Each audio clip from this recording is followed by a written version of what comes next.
Assalamu Walaikum. Hello friends, how are you? Welcome back to my new video.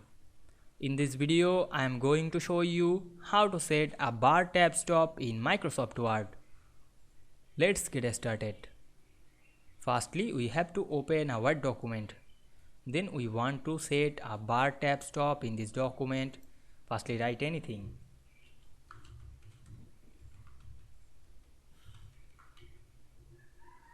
Then go to the paragraph settings option and go to the tabs option. Then select the bar. Then click OK. Then press tab on our keyboard.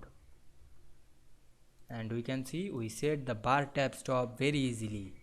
I hope you enjoyed the video. Please like, comment, share and subscribe my channel. Thanks for watching.